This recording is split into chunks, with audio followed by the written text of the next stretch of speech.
And three. Hi, welcome to the season premiere of Football and High Heels Presents. I'm Sammy. We are at the beginning of football season. We're in week 3, and already there's so much controversy, particularly with Take a Knee, which was basically took over football yesterday. And with me, we have Brian from the River's Edge back with us. We have journalist Mandy with us, and we have best-selling author Sterling with us. Welcome, all of you. Hello, hello, hello. Hi. So, Sterling, why don't you start off with this? Because we were discussing this last night. Tell me a little bit about what you're feeling about this. Well, I think that the whole purpose why Kaepernick decided to kneel is being taken over by a whole lot of Donald Trump talking and a lot of craziness going on. And I hope we get back to the focus of why he decided to kneel. I think he used his status as a public figure to bring awareness to a major issue that's going on in our country, which is a long-standing issue with racism and police brutality, and also the fact that a lot of the young men that have been killed by police officers or during these situations, all of the police officers have gotten acquitted. And so he's trying to bring awareness to this growing problem in the country. And so he used his status, which some people say you shouldn't bring that type of stuff to work, but he used his public status as a way to bring awareness for this. And I think he has a right. People are saying it's disrespectful against the military. The military fights for us to have a right either way, whether for us to stand or to kneel. And I think people are allowing whatever they think this situation is with Black Lives Matter and whatever else to cloud the fact that he has a right to do that. He's not harming anybody. Okay, Mandy? My whole stance on it right now is, I've been thinking about this a lot today, is that if the whole thing about is we're going back to the military, because I did a lot of research today, and it says, according to the NFL handbook, they don't actually have to stand. They just have to be at the bench. They don't have to stand. They don't have to do anything specific. As long as they're at their benches during the national anthem and the Pledge of Allegiance, they are following the rules. Okay. That's according to something that was written, I don't know how long ago.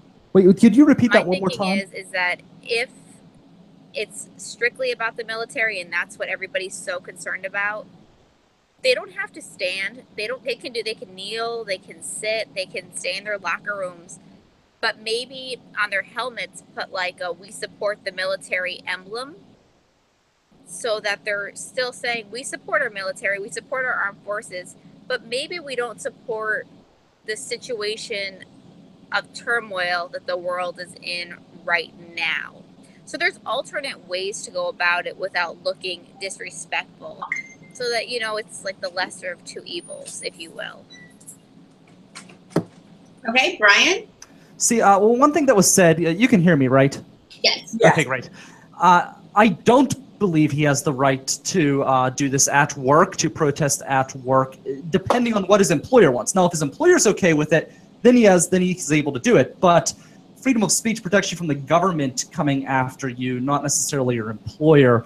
But one thing I thought was kind of interesting, James Santilli, who's a local media guy here in Pittsburgh, he also covers sports a lot, he posted on Facebook a little bit about this, and apparently the NFL didn't even start playing the anthem and having players stand until 2009. So this entire concept of playing the national anthem, standing, and getting all of the rah-rah, flag waving, this is all a relatively new thing to the NFL, so let's not act like this is some ageless tradition that we're scoffing all over. And why really do we need to play the national anthem at any sports games to begin with? It's not like it's a parade, it's a sporting event.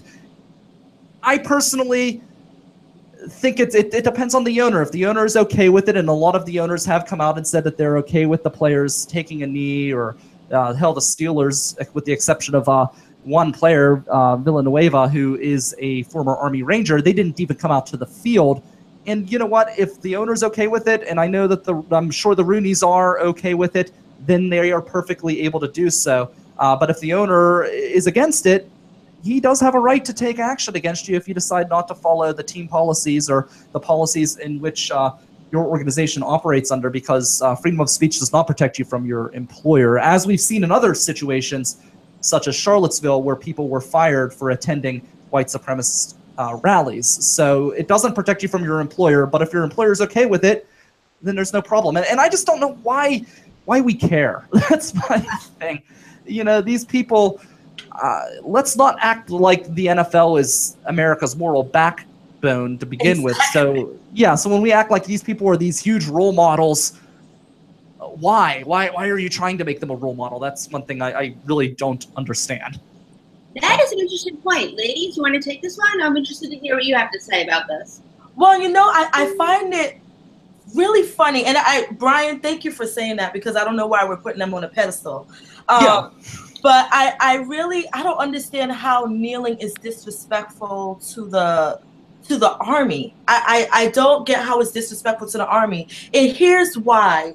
When we look at, I know as a child in school, I attended public school up until 3rd grade. In school, my father told me I did not have to stand during the Pledge of Allegiance. He told me I did not have to stand if I did not fully understand it. My father always wanted me to understand the reason why I was doing something, and not to just be a sheeple, be like, well, because this is what we're supposed to do as Americans, this is what we're going to do. What is the reasoning behind it? And I don't find that song to be something very positive. I understand, you know, we were able to defeat the British and all of those things, but what I think about as my role as my experience, I should say, as a African American in this country, America has not always been the best in terms of how it treated people of color, how it treated women. And now people with disabilities have been the best at that. So why do I have to stand to pledge allegiance to something, especially when it was when it started, right? When the Pledge of Allegiance was created. I wasn't even a free person. I wasn't even considered a person.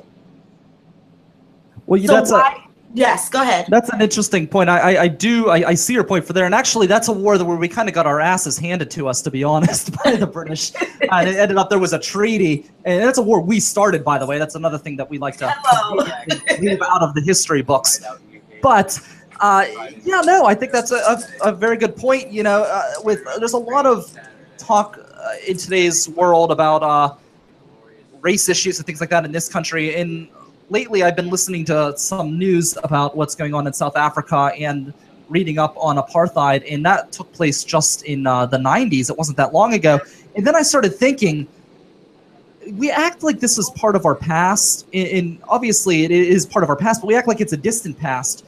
There's a lady who I work with every night who's in her 70s. She lived through segregation, and as somebody who's 30 years old, it feels like a long time ago for me, as somebody who's a white person who never had to deal with any of this kind of prejudice, and nobody in my family did either. But thinking about this lady, who's a really great lady I work with, really hard worker, she was alive during that time, and it really puts this country in a much different perspective to realize that it was so recent in our history that there are people who still are living today that went through segregation. And I think that's really kind of stunning. And we like to try to bury that and pretend like it was a long time ago. And really, there are people walking on the soil who've experienced it. And dealing with the remnants. Thank you so much for saying that, because when I'm a former educator. I taught for 10 years, and I worked in diversity as well as a diversity director. And one of the things I try to get my students to understand, because it was hard for me to understand because I didn't live during segregation, but I deal with the remnants, with the aftermath of segregation. I deal with the aftermath of people not really thinking that racism is even real. We look at people, the whole thing that's funny with Charlottesville is that people when they say racism, like that's our grandfather's thing. That was years ago. Those dudes were like 20 years old.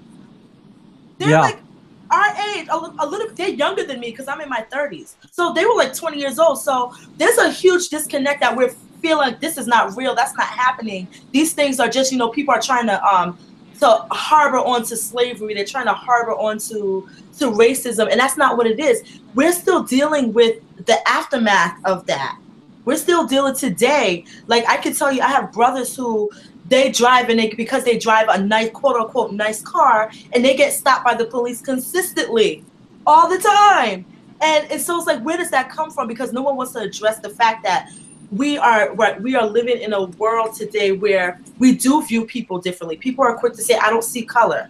That, to me, that's a bad thing when people say, I don't see color, because that means you're seeing past all of this. Just like all seeing past all of you. It's funny you say that. My friend who has a pretty good job, now he's not black, he's white, but he's young with money in a poorer area, so they all think he's a drug dealer. They literally, like, everybody in the neighborhood thinks he's a drug dealer because he's got multiple cars and a nice house and he's only in his 30s. So, I mean, obviously he's not dealing with anything, anything like somebody used to deal with prejudice, but it's just funny that people can have this perception of somebody that's completely just not true based on environment or just things on a very looking at things at a very surface level. Absolutely, absolutely. Mandi, I haven't heard from you. I'll let you talk because I can talk all day.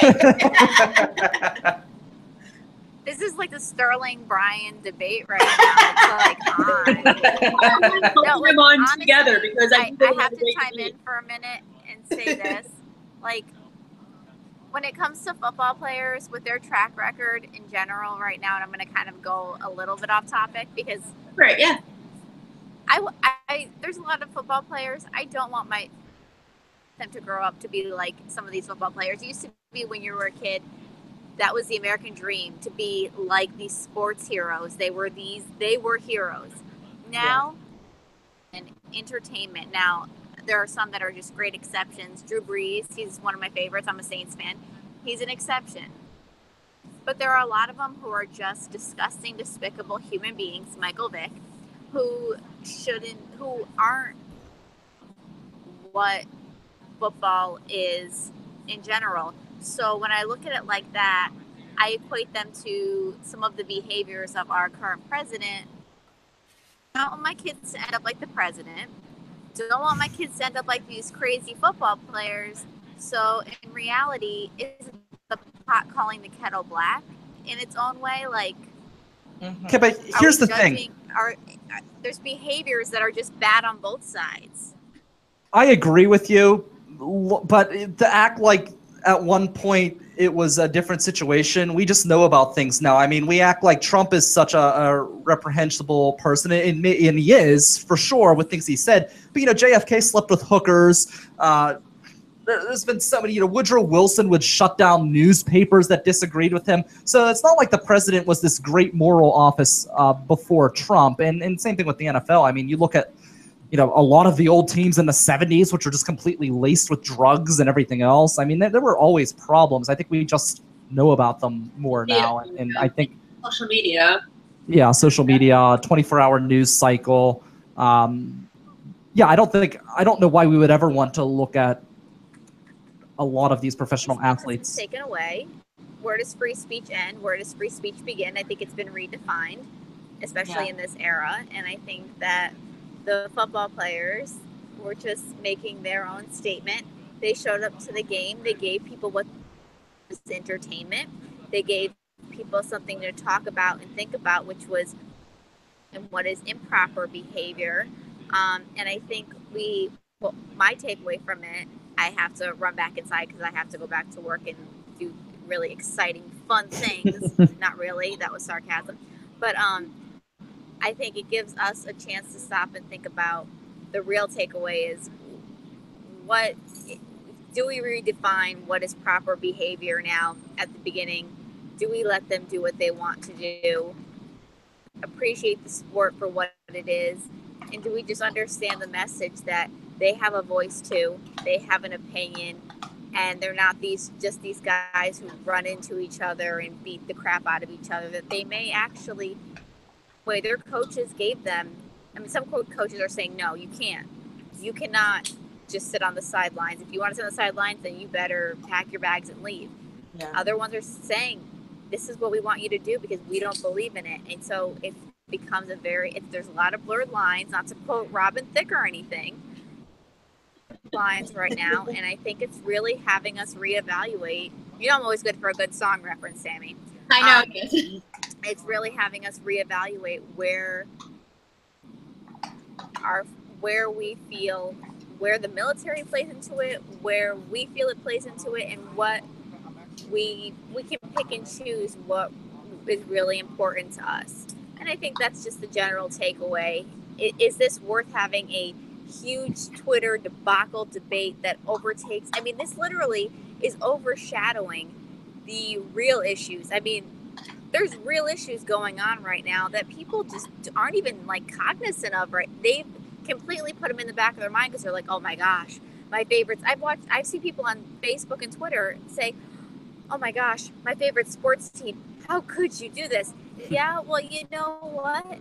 There are people right now who are like trying to rebuild their lives.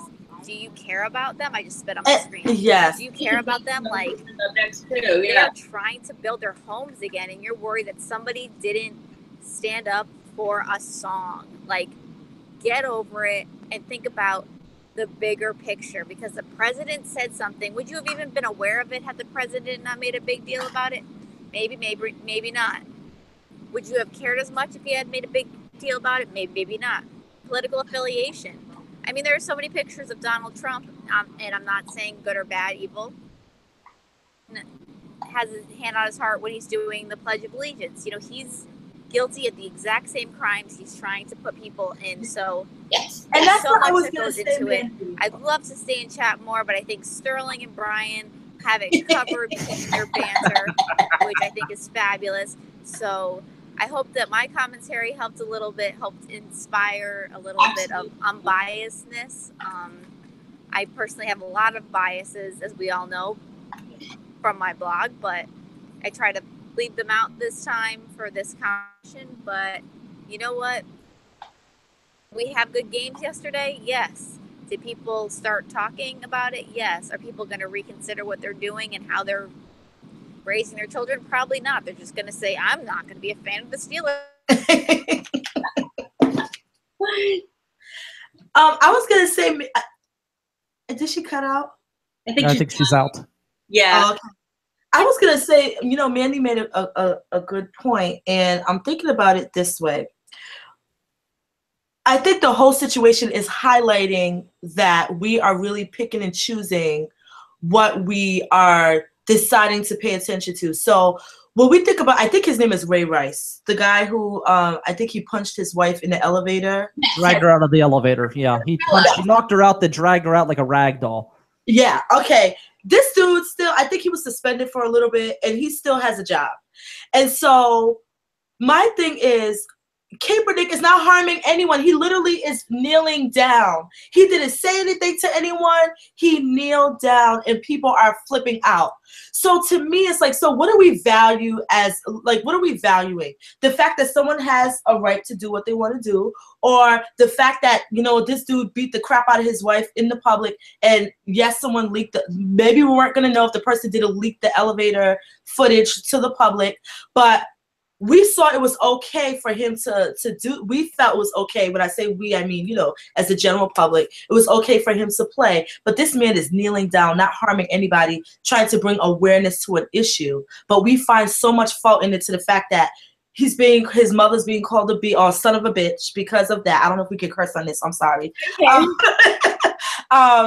And it just blows my mind. Like, why are we so upset because someone is trying to bring awareness to this? That just proves the point of why he's doing it. That we in this country, we have a real issue with race, that the fact that he's trying to bring to light racism or what's going on, we're having this issue. And I just think on another piece is our president should be worried about all the people that really have to rebuild, like Mandi said. There's people who lost so much. We have this situation going on with Korea that is frightening. We have so much going on, and you have time to be on Twitter talking nonsense or at a press conference talk about that. Like, I think that should be the major concern for all of us, that our president thinks this is something to even talk about. That's exactly what I was going to bring up too, and that's why I wanted you guys on the show, because it was like, you know, he's so worried about what's going on with football, but like we said, we have all these hurricanes that happen. People lost everything. We have a situation in North Korea. We have 500,000 other situations going on. Why are we so worried about this? Do I agree with the way it was handled? No, I agree with what Brian said earlier in the show. You know, there's a time and a place for everything. And yes, you know, the workplace may not be the right place. But again, like he said, if the boss gave the okay to do it, then okay. I mean, would I have done it personally? Probably not. I would have found a different platform like this show to discuss how I feel. But, you know, like I said, there's a time and a place for everything, but I don't think it's as bad as they're making it out to be because of there's so many other things going on. And seriously, like you said, if this is the worst thing they're doing, then we're pretty darn lucky because we're not hearing about people beating their wives or drugs or dog fighting or anything like that. They're really not putting anybody in any danger. They're just making a point and standing up for what they believe in, or at this point, kneeling for what they believe in, I guess you could say. I can guarantee one thing, Kaepernick is going to get a job now. He's been unemployed and unable to get a job, but it's the criticism just like this that puts him into the public spotlight. It'll bring eyes towards a team. One of the problems, too, with the NFL to think about, and the reason, this is why Kaepernick has not been able to get a job, yet some of these other people are able to get jobs. It's a matter of who's good and who's not. If you're good enough to make the team better and they need you, you're going to get a job. If you're not, it doesn't matter what you do.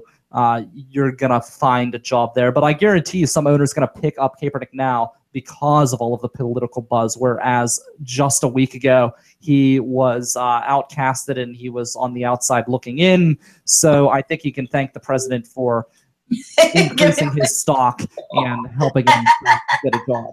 So, right. Hey, you're hired.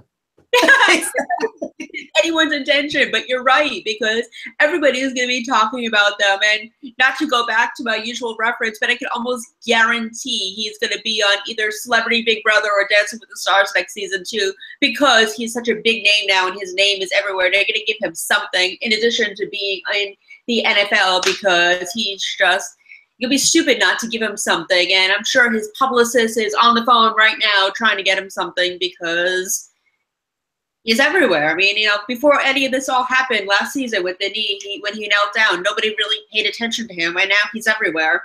Yeah. His jersey's the #1 selling jersey, right? Yes, I had heard that. Yeah, it's crazy. I was like, dude, you need to come up with some sneakers or something. Do something so you can make your money. He's going to come out with something. I mean, he's like, you know, I don't know if this was his intention. I think his intention actually was, like you said, to bring awareness, but yeah, because he does a lot of charity. He does a lot of charity work. I follow a guy on Instagram, and they do things like charter planes to bring food to people in countries where they maybe, you know, don't have enough food, or, you know, there's a huge gap where there's the poor and the rich. And so they do a lot of work like that to bring food to these people.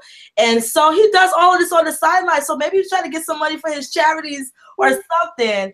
But I think, like Brian said, he's going to be okay. I just hope, I feel like everything just polarizes us so much as a country. There's like people who are just like, don't want to hear each other on so many sides. We just don't want to hear each other and talk about what's really at hand, because at the end of the day, like, it's so crazy. We are all people, and if we just would listen to each other, we will understand both sides. We will understand that, yes, nobody's saying because you're white that your life has been perfect, not because you're black that your life has been the shits, or that you are foreign, whatever the situation may be. But let's hear each other and understand that there are experiences that we may never experience because of the skin of the color of our skin.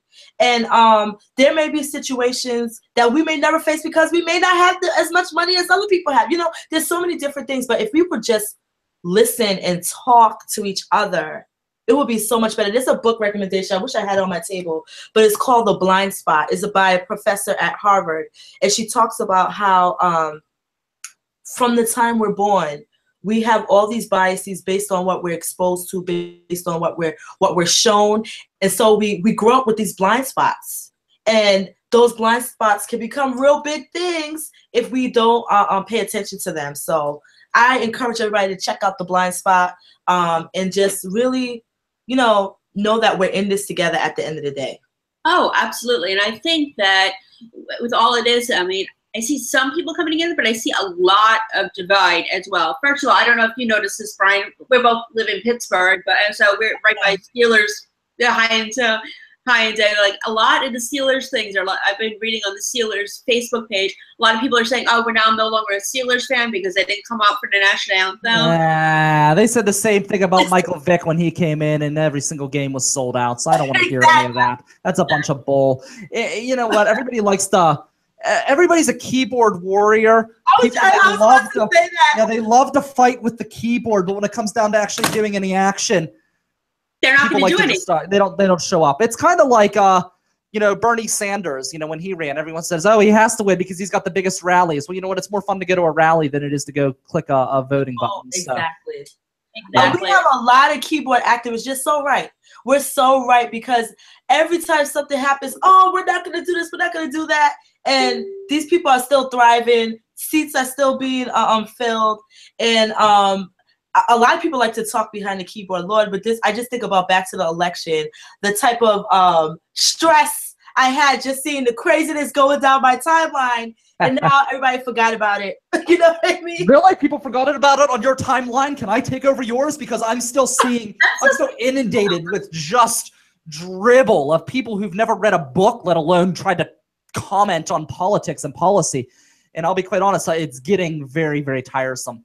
It really is. And like I was saying, like I saw a lot of this, a lot of it went back to what President Trump said. Oh, no, he's not my president. He's not this, he's not that. And while I disagree with what he said, we'll be hypocritical to say, why is it okay for one to say, not the other? Like, we don't have to agree with what anybody says, but, it's just like a whole big old mess. And he probably should have said what he said, but honestly, does anyone really know what the point of it was? I mean, I'm not criticizing, I'm not bashing the president. I don't want this to turn into a three-ring circus. I just want to know what was the point of him bringing up the NFL when there was all this other stuff going on. Exactly why he did it. He did it because Jared Kushner, his son-in-law, is now being investigated for using a private email server for White House business after he went on a year or 2 year long campaign saying lock her up, lock her up, lock her up for using a private email server. That's why. Don't look at this. Look at this over here. Yep. And it's really scary because it's like, dude, stop. Focus on what's going on in our country right now and not that. Like, that is a sport. That's sports. Why are you even talking about it? Like, if you want to make a reference, one of my old supervisors, he made everything turn into a football play.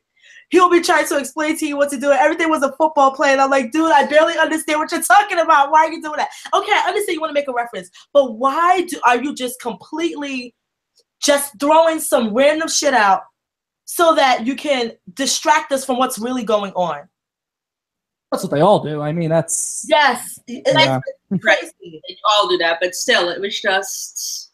And you know what sickens me a little bit? And this goes to... He was talking about his timeline. I don't watch the news. I just really had to stop because it literally drives me insane. But my news feed, my timeline is a complete news feed now. I'm like, I don't turn on my TV because I don't want to watch that. It's completely all over my timeline. And I'm trying to figure out, like, Facebook, please let me know how I could just, not have this show up on my timeline because I know on Instagram you can block certain words. So if someone has that in a post, you don't see it. But it's just like, it's too much. I can't take it. Like, I want to stay in a good mood. And I don't want to just be saying, oh, goodness, what did he say again? Oh, goodness, what's going on again?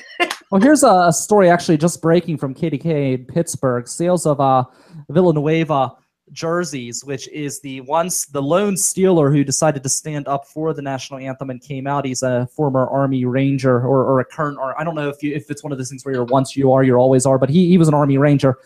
His sales have skyrocketed after standing for the anthem, so it's working out for him in the opposite. That's one thing that I did find kind of interesting, looking at the Steelers in particular, a team that decided to not come out and stand for the anthem. And again, you do what you want as if your owner is okay with it. But I have to wonder, how does Villanueva feel knowing that he is a veteran coming out for the national anthem and the rest of his team not coming out with him?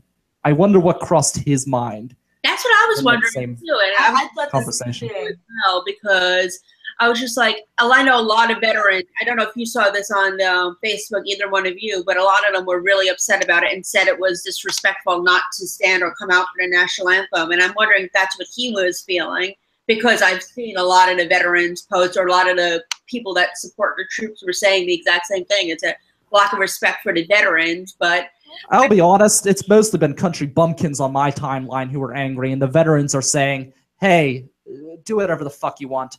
Exactly. I have a friend who was in Afghanistan, and he said, I fought for the right for Kaepernick to do what he wants to do. He said, I don't understand how this is disrespectful. He said, I fought for him to do for him to sit down, stand up, lay down, do whatever he wanted to do.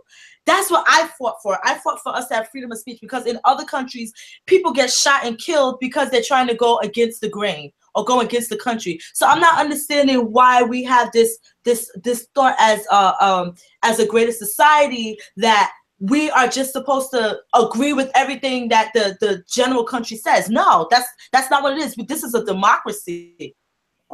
Have a choice. I was listening to a comic the other night who was on a different radio program, and he was talking about how he thinks it's odd that in Germany you're allowed to swear on air and America you can't, yet in America you could say whatever you want about specific issues, where in Germany they will actually forbid you from saying things like being a Holocaust denier and things like that. And as much as hate speech and things like that are awful, that's one of the things in this country is you do have that right to voice your opinion, even if you're wrong.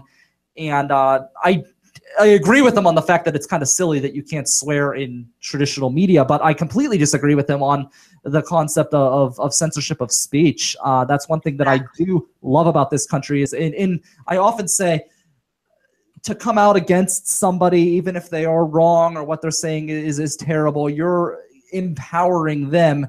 And in Kaepernick's situation, the people who were so angry about him, they're the ones that are making him as influential as he is. Exactly. By their outrage, they are drawing so much more attention to him. They're empowering him. They're empowering his cause, which is not a bad message. So I guess that's a good thing. But if you're angry about him, just leave them alone. Recently I was attacked by internet trolls, and you know what I did? I ignored them, and they disappeared. So it makes them mad, and they just disappear. Exactly. Yeah, and I just want to bring up, I wonder if a lot of the people that are against this whole thing it's a generational thing. I notice it's a lot of the old, I don't know if you guys notice, it's a lot of the older people who are protesting against the whole taking a knee or not coming out. I notice a lot of older people, and people our age, we're all around the same age, are the ones that are actually for it. So I'm wondering if part of it's also a generational thing too. Maybe some of it. I think also some of it has to do with geography. Like I said, a lot of the people, I've got younger people who are country bumpkins on my timeline who are, yeah. Whereas the people in the city, they tend to not care, or some of them are in favor of it. I just don't care. I just don't know why we care what any of these people think. They're not like you said, you're an educator, so yeah, I care what you think because you're an educator. It's football. And I'm teaching people's kids, right? Yeah, we're not paying them to be scholars. We're paying them to push someone on a field. And what, you said a good thing about geography too. I'm thinking that I know, like, I used to date, my ex-boyfriend used to live in South Carolina, and I remember when I would visit. He went to University of South Carolina. They would shut down the entire city for college football. Like, wow, you can't go anywhere because there's a football game. And so, like, football is their life. And I guess for some people in some parts of the country, football is their life. So this matters to them so much. Whereas I'm thinking, like, my child, I need to be their role model. I need to have other people who are doing amazing things to be their role model, not a athlete who is doing some crazy shit, to be very honest. I agree. I think there's some exceptions. In Pittsburgh, we've had some really good guys. Troy Polamalu, for example, is a very upstanding individual. I really like what some of the Penguins have done here, where they do a lot, like Bo Bennett, who was traded from the Penguins, but he did a lot of work in Children's Hospital and things like that. So I think there are some good people, but just because somebody does throw a ball or shoot a puck does not automatically make them role model status. Exactly. Have some other substance in your life, some other things that you're doing that is worth us, Googling and gagaing over, not just, oh, he's a football player, so that means that we have to bow down to them or put them on a pedestal. I just think it's crazy. There's a lot of people doing amazing things in this country and in this world that we never hear about because they're not an athlete or because they're not a celebrity, But I thank you, Sammi, for having this conversation today. Oh, of course. Yeah, I was really curious. Like I said, I heard so much about it this whole entire weekend, and I was curious. I mean, I have my opinions. Like I said, I agree with Brian, unless you were given permission, the workplace may not have been the best venue, but I do agree with the message that they were saying, and I do agree that they do have the right to stand up or kneel down, in this case, for what they believe in, because if they don't do it, then who will? I mean, and again, I don't think we should be holding the athletes on a pedestal, but again, they are, like it or not, they are role models, they are this and that, and they do have the right to say what they have to, and maybe in this case they are getting people to talk, and obviously we're talking about it now, and maybe in a way, maybe in a subtle way, they are going to make the change we want to see in the world. Yes. Can I give a shout out to Mandy's phone, which was so overwhelmed by the intensity of our conversation that it heated up and died. So, God bless. Sorry, Mandy. Yes, and before we go, I do want to, Sterling, you just have a bestseller come out. Congratulations. Tell us a little bit about that. Brian, you'll appreciate this book. Oh, do what? No, Sterling wrote a book, and I think That's wonderful. Great. What did you write? Okay, so my book is called Cut the Shit. And shit is actually an acronym for Stop Having Insignificant Thoughts. And so I give 33 ways to polish your mindset. The name of my company and what I do is polishing. I help people polish themselves to uncover who they really are, to bring out the greatness in them. So I always have my silver chalices here, and I say, you know what? At the end of the day, right, these two things are silver, right? But the environment was bad. It's been through some stuff, so it's tarnished. And if we polish it, it's going to look like this.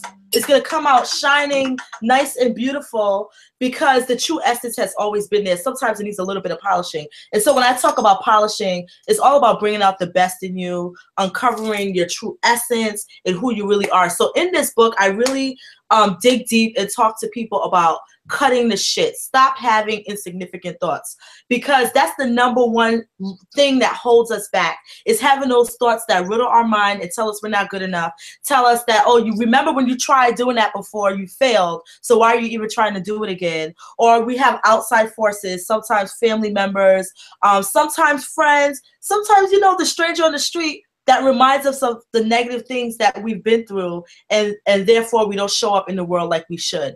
And so in this book, I give you 33 ways. Some of those ways are make a decision that, you know what, enough is enough. Now is my time.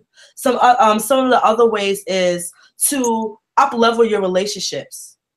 Put yourself around other people who help you to shine. Engage in situations like this, conversations like this, where you're able to grow and stretch your mind. And so I am super excited that the book went bestseller. I'm starting the Cut the Shit movement and a podcast, because I want people around the world, around the globe, to know that they can do anything they put their mind to, but it starts in their mind. I am so excited. Congratulations. When does this podcast start? So I'm looking at an October 15th start date. Nice. Yes, I'm so excited for you. Congratulations. And I'm so thrilled that seeing our sister Brian, Sterling and I went to college together. We were actually in the same dorm, so we shout out Laura. I'm so proud of this girl right here, and I'm so happy that she was able to come on her show, promote the book, talk about her feelings on this issue, and it's been absolutely amazing. And Brian, to be fair, I want to give a shout out to your amazing project, The River's Edge. I heard you guys had a lot of changes too. Yeah, we're here now broadcasting live out of Mr. Small's Theater here in Millville, Pennsylvania. Probably in my opinion, the nicest music venue in the city. Local music 24 hours a day, riversedgepgh.com. Just had a huge month. Had over 40,000 listeners on the live stream alone, which beats probably almost every AM station in Pittsburgh. So that's great. Yeah, all local original music, no cover songs, local talk shows here in Pittsburgh. So I would check it out, riversedgepgh.com, or look up the River's Edge on TuneIn Radio if you're someone who likes music, loves music, and you are so sick of hearing Sweet Child of Mine every other hour on the radio. riversedgepgh.com for something real. Absolutely. Thank you both for coming on, and thank you, Mandi, for being on, even though you had to leave. You know, next time we'll have her promote her blog, you know. But I do want to have you guys back on the show again. I mean, this has been a nice, lively debate, and I like we're able to keep it civil. I mean, that's why when I told people I needed people for this particular topic, I'm like, keep it civil, because we're not making this bash NFL, bash Trump. We're just going to be mature people, and I thank you three for being able to do that for me. Yeah, thank you for having me. Always fun. Yeah. Thank you, Brian. Brian. I think everybody. What happened? I said I'm going to check you out, Brian. Are you on Facebook? Yeah, at River's Edge PGH, or if you look up the River's Edge there. But if you type at River's PGH, it's for everything. River's Edge PGH on Facebook, Twitter, Instagram, riversedgepgh.com for the website. Everything's River's Edge PGH. Sounds good. Congratulations. Thank you. I'm going to check out your book. That sounds great. Yes. Thank you. Yeah, thank you both for being on. Thank you, Mandi, for being on. And everybody, thank you for tuning in, and see you next time. Bye. Thank you.